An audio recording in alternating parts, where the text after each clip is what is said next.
In attesa di conoscere l'esito della videoconferenza tra il governo e le regioni, il presidente del Veneto Zaia ribadisce: sono per riaprire tutto dal 18 maggio.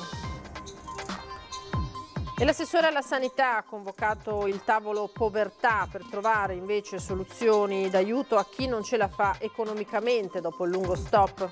Se bar e ristoranti potranno riaprire al pubblico dal 18 maggio, il governo ci deve dire al più presto come farlo. L'appello dell'Associazione Pubblici Esercizi di Venezia: molte attività potrebbero non riaprire più. Jesolo vive la vigilia della sua estate più difficile all'insegna dell'incertezza. L'economia teme un danno molto grave dall'inevitabile contrazione del turismo. Incidente mortale a Codevigo domenica pomeriggio. Un 47enne originario di Chioggia ma residente nel Padovano ha perso la vita in sella al suo scooter. La Regione ha pubblicato le norme da rispettare per poter tornare a praticare la voga veneta in laguna. Il delegato Giovanni Giusto ricorda alcune attenzioni da mantenere. Domani ricorrono i 6 anni dalla morte del cardinale Marco Cè. Venezia renderà omaggio a uno dei suoi pastori più amati con una preghiera in basilica del patriarca Moraglia. Buonasera, ben ritrovati in diretta con l'edizione veneziana dei telegiornali di Antenna 3 e dunque partiamo dai numeri, innanzitutto numeri che si fanno sempre più ridotti del contagio del virus, perché rispetto al bollettino emanato dalla Regione Veneto questa mattina i contagi a livello regionale in più risultano 10, 5 dei quali però riguardano proprio la provincia di Venezia.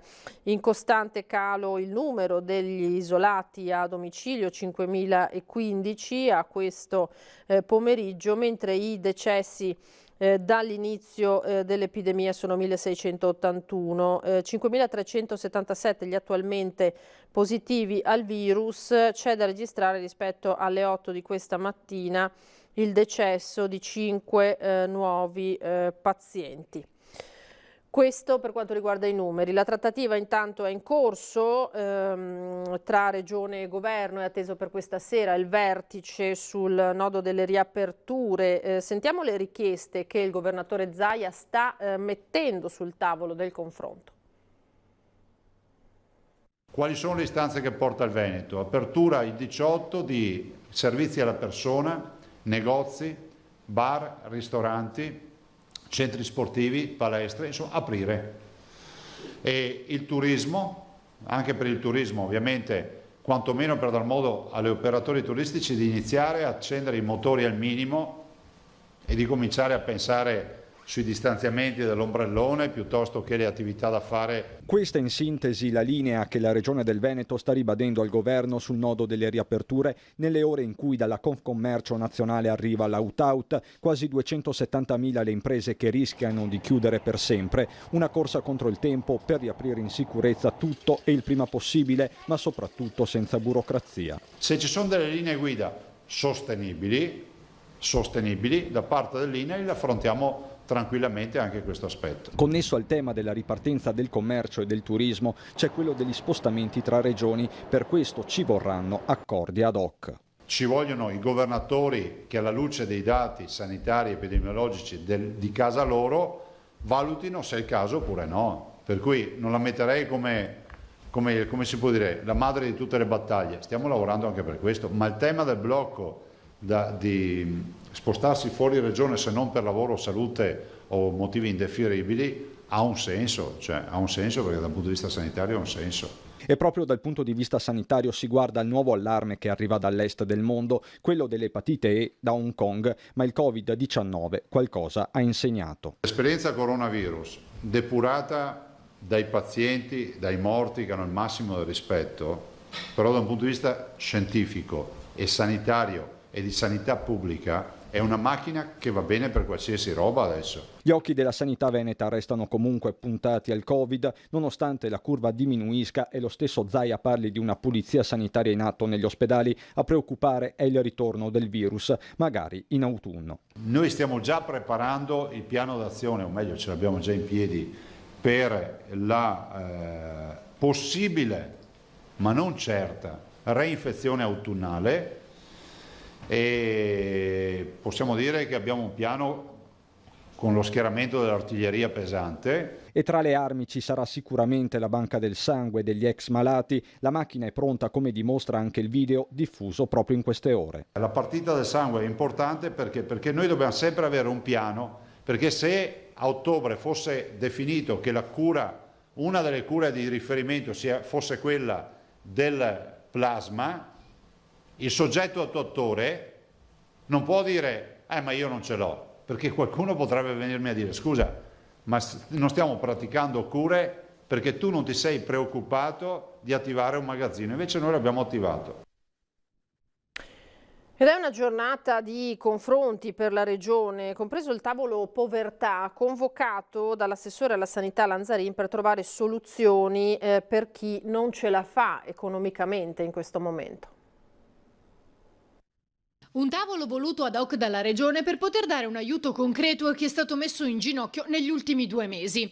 Chi ha pesanti difficoltà economiche, chi ha bisogno di un sostegno per poter affrontare questa fase 2 ancora molto delicata. Proveremo a capire rispetto a questo anche un po' mettendo insieme tutti gli interventi che ci sono, perché ci sono gli interventi che sono arrivati direttamente ai comuni come quello dei buoni spesa, altri eccetera.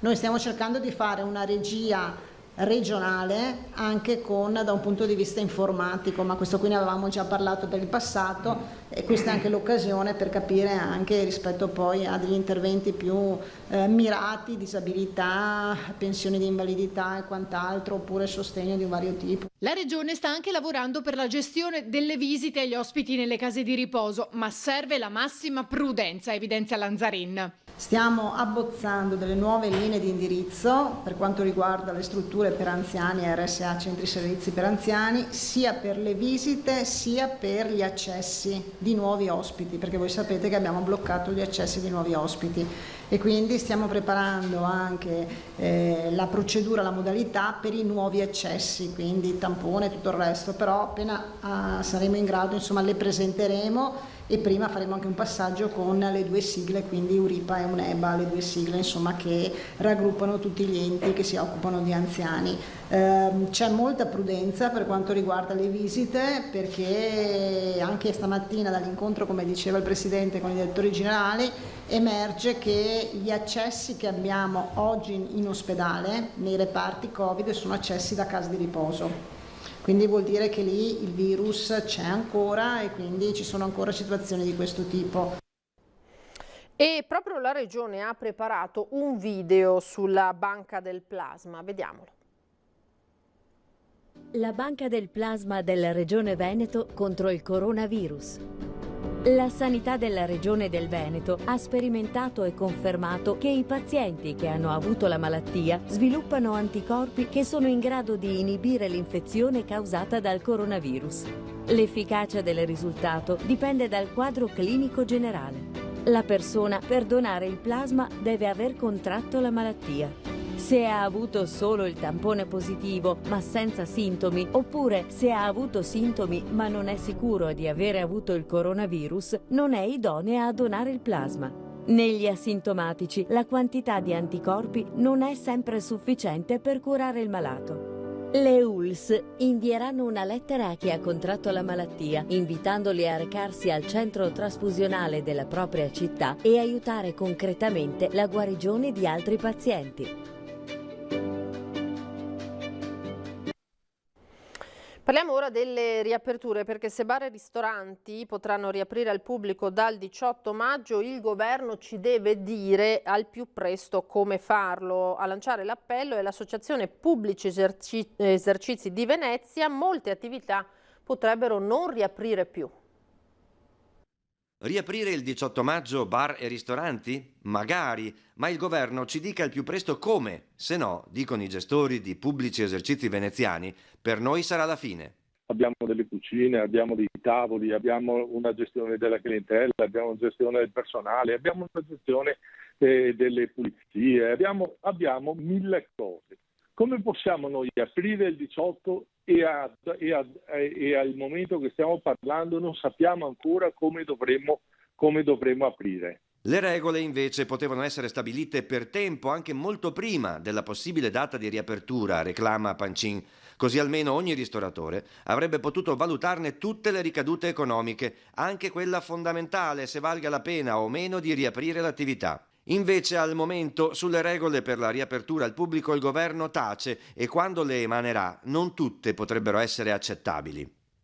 Una distanza eccessiva tra tavolo e tavolo, che a un certo punto di una sala che magari ha 20 tavoli ne posso tenere 3, 4. Dateci un metro fra i commensali da schiena a schiena delle sedie e dopodiché fateci lavorare e soprattutto prego il governo, prego chi deve decidere, fate presto, perché altrimenti non riapriamo più.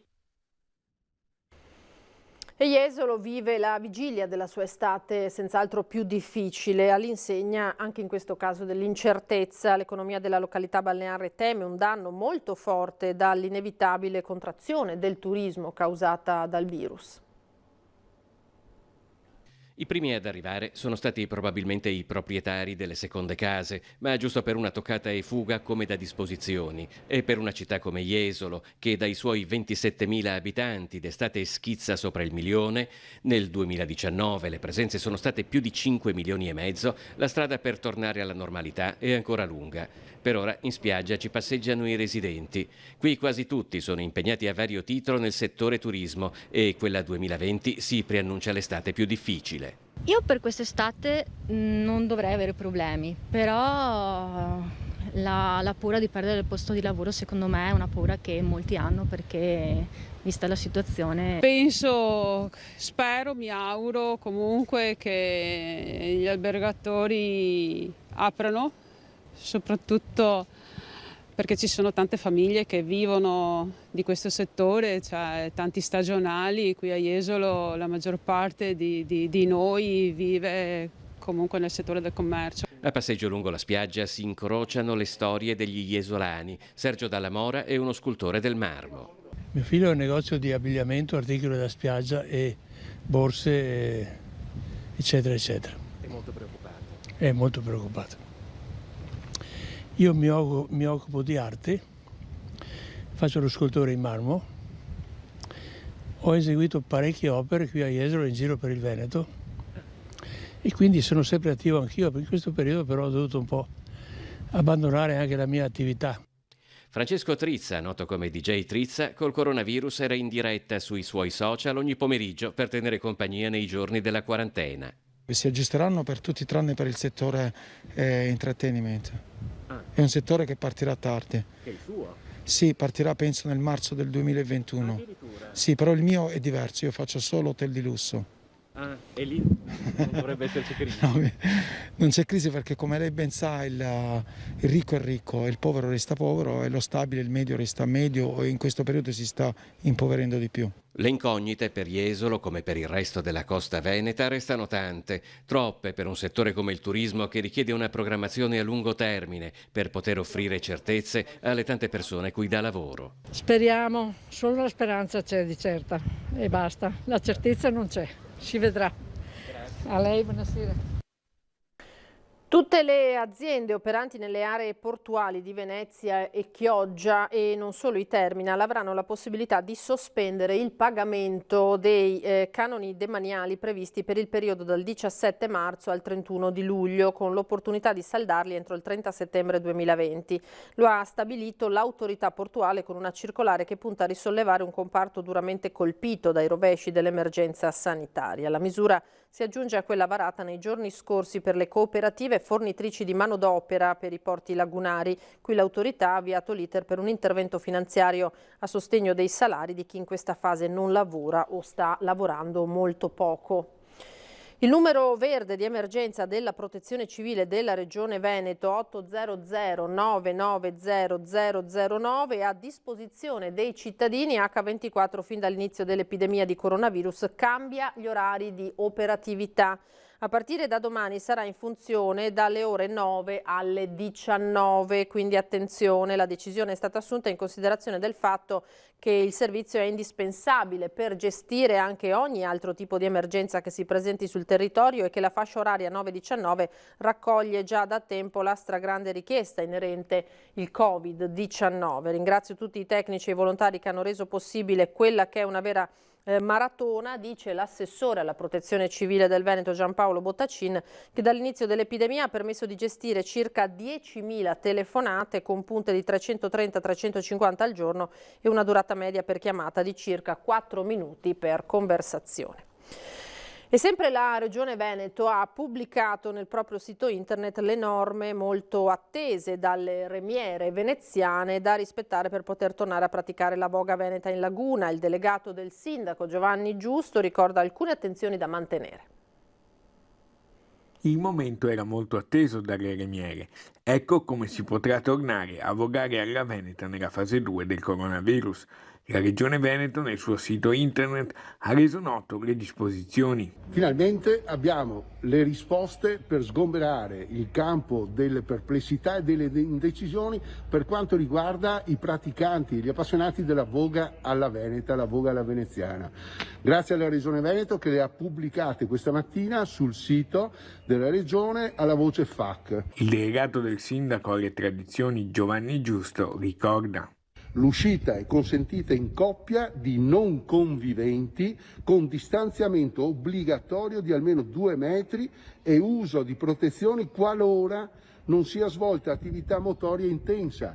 O meglio, la mascherina va messa magari per lo spostamento, per il periodo preparatorio, per il rientro, quando invece si va in affaticamento, quando si va praticamente nello sforzo fisico vero, la mascherina può essere anche tolta. Resta per il momento la chiusura della sede, perciò dai regatanti non potranno essere utilizzati spogliatoi, docce e servizi comuni. Ringraziamo la Regione Veneto e tutti quelli che si sono adoperati, va bene, abbiamo le risposte e credo che in tranquillità quello che ho recitato sono testuali parole delle risposte pubblicate sul sito della Regione, possiamo tranquillamente quindi procedere finalmente a quella che è la nostra attività, quello che è il nostro orgoglio di vita, sicuramente diversa ma straordinaria, che ci fa sentire tutti veneziani e veneti.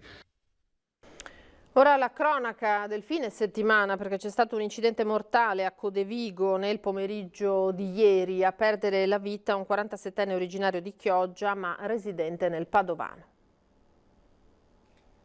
Dramma nel pomeriggio di domenica a Santa Margherita di Codevigo. Un uomo alla guida del suo scooter ha perso la vita uscendo di strada e finendo nel canale che la costeggia. Luca Boscolo Sale, il Centauro, a perdere il controllo del suo mezzo, secondo quanto ricostruito dagli agenti della polizia stradale, comandati da Gianfranco Martorano, subito intervenuti sul posto. L'uomo, 47 anni, era nativo di Chioggia, ma da tempo risiedeva a Codevigo. Il Centauro stava percorrendo via Altopiano verso il centro del paese, quando, all'altezza di una curva, ha perso il controllo del mezzo, terminando la corsa in acqua. Per recuperare la salma è stato necessario l'intervento dei sommozzatori. L'autopsia ora chiarirà se la morte è dovuta ad un annegamento o ad un malore. E sempre ieri, ma in via Cappuccina a Mestre, un 51enne della Guinea è stato arrestato dai vigili urbani per spaccio. Aveva la marijuana nascosta negli slip. Il suo carico di droga lo teneva negli slip, 37 involucri di marijuana. I cinofili e gli agenti del pronto impiego della polizia locale di Venezia da sabato tenevano d'occhio un 51enne della Guinea mentre si intratteneva con altri spacciatori nella zona di via Cappuccina. Domenica mattina ai vigili urbani è bastato affiancarlo con le loro auto mentre pedalava verso la stazione per scatenare il tentativo di fuga dell'africano, fatto di spintoni agli operatori e di tentativi di colpirli. L'uomo è stato bloccato anche con l'aiuto degli operatori di una volante della questura e durante la perquisizione gli agenti di polizia e i vigili urbani hanno trovato tra la biancheria intima del 51enne un calzino con dentro 37 involucri in plastica termosaldata contenenti marijuana. È scattato l'arresto per detenzione ai fini di spaccio di stupefacenti. Domani, 12 maggio, ricorreranno i 6 anni dalla morte del cardinale Marco Cè. Venezia renderà omaggio a uno dei suoi pastori più amati. Il patriarca Moraglia guiderà in basilica la preghiera in suo suffragio, che potrà essere seguita da casa in streaming. Quando, in ossequio alle disposizioni canoniche, conclusi il mio ministero patriarcale in questa nostra Chiesa, presi la decisione di rimanere a Venezia.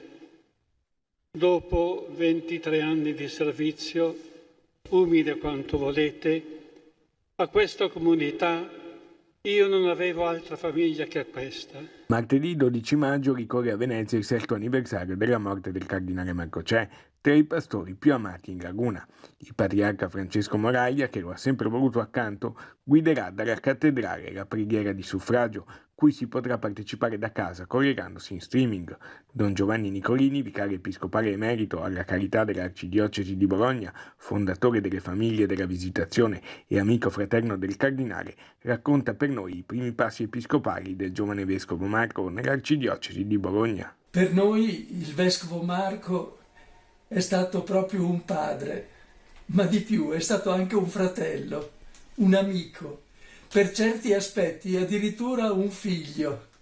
Il 7 dicembre 1978 viene nominato da Papa Giovanni Paolo II patriarca di Venezia e entra in diocesi ufficialmente il 6 gennaio dell'anno successivo. Da allora, con il fedele segretario Monsignor Valerio Comin sempre accanto, non ha più lasciato Venezia fino alla morte.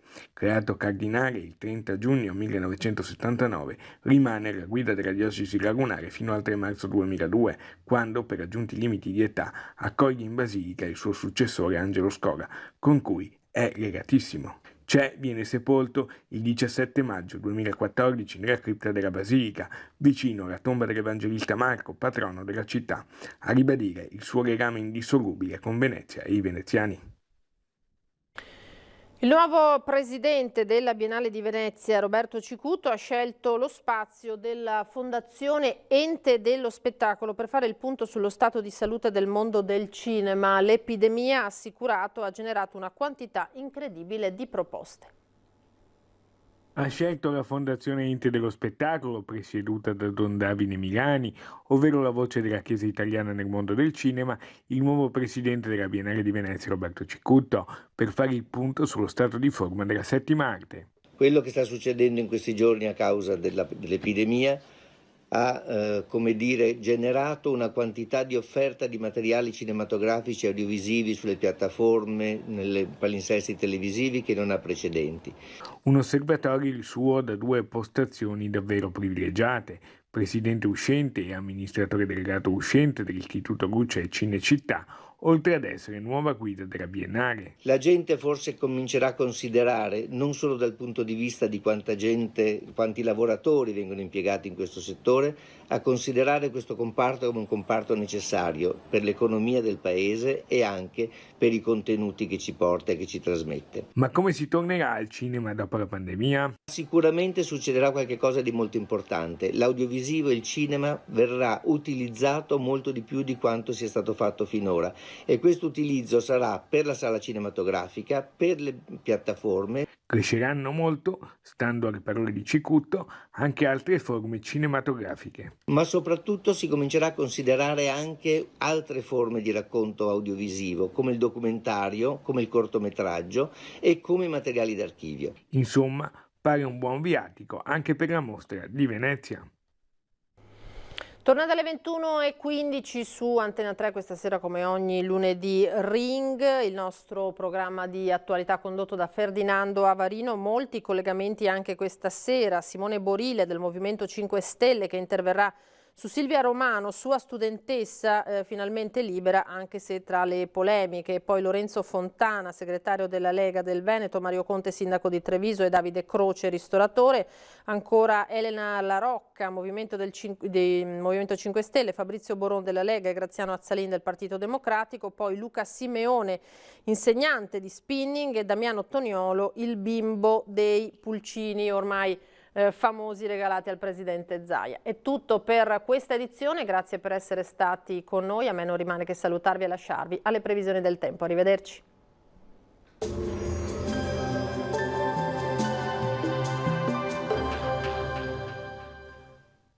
Bentrovati al meteo. La settimana è iniziata con l'arrivo di una perturbazione e dunque con un tempo instabile, e una certa variabilità ci accompagnerà anche nei prossimi giorni. Il dettaglio di martedì 12 maggio. Sul Veneto al mattino sarà più asciutto e a tratti anche soleggiato, ma sarà col passare delle ore che il tempo tornerà a peggiorare, con rovesci diffusi in montagna. I fenomeni saranno invece più a carattere sparso sul resto della nostra regione. Temperature minime fino a 13 gradi, valori massimi compresi invece tra i 18 e i 23 gradi all'incirca. Ci spostiamo ora sul Friuli Venezia Giulia. Anche qui il cielo sarà a tratti nuvoloso, con qualche schiarita, specie sulle pianure, ma anche con locali acquazzoni possibili un po' dappertutto. Temperature minime tra 10 e 13 gradi, massime tra i 17 e i 21 gradi.